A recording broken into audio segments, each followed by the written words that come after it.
explosive. A Florida mom says a well-known herb killed her son. Yeah, the medical examiner says it is the first ever case of a death caused strictly by Kratom. We sat down with the man's mother, who's on a mission to warn other parents.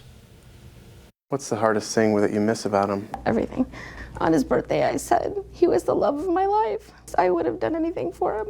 July 7th, a day Laura Lamont will now never forget. The day police called her phone. He said, "Your son is deceased." I lost it. I just started yelling, and I sort of don't remember much after that. Lamont's only son, 27-year-old Christopher Waldron, was dead. Lamont says he struggled with addiction for a decade. She assumed he finally overdosed on narcotics. She found these 2 packs in her son's motel. She believes it's a highly concentrated pill. 5 blister packs were empty, yet she had no clue what they were. A month later, she got the autopsy report. I was shocked, and then when I got it, I thought, what is this? I had found some things in his room, and I saw the packages of what he had taken, but I didn't really know much about it. I'm just going through his study, guys. There are some millennials who know a lot about it. We spoke with these 3 at a cafe that serves Kratom tea. Each say they use it for different reasons, maybe to focus, anxiety, depression, or pain relief. I drink maybe like 1 to 2 a day. So I'm just kind of like mellowed out. It's been healthy and beneficial for me. But Lamont says that's the problem. There's really no way to know how many grams to take or mix when you first start off. When we went into the cafe undercover to buy the tea, the employee went to the back and came out with a mixed batch.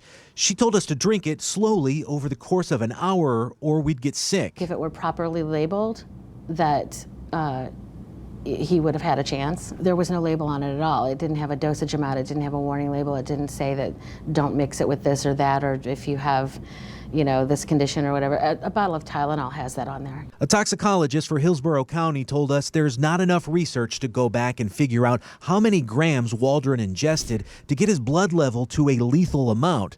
The report says Waldron had 1.8 milligram per liter of blood, and the toxicologist tells us that is a lot. Pills we saw in stores don't give dosages, powders have to be carefully measured, and you have to do your own research on various websites to get it right, or Lamont says you die.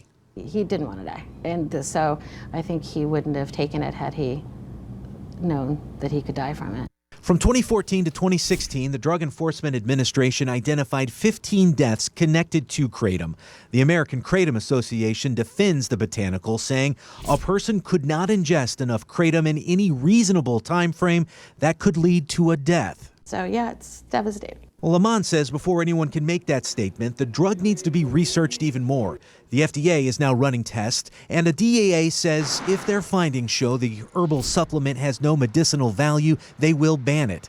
Lamont isn't calling for a ban. She just wants the people who make it and sell it to be held accountable. I'm angry at the gas station. I'm angry at the company that distributes it. I'm angry at them because they know.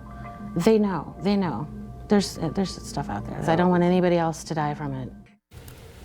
And we reached out to the manufacturers of those pills that Christopher Waldron's mom says he took. We have not yet heard back from them.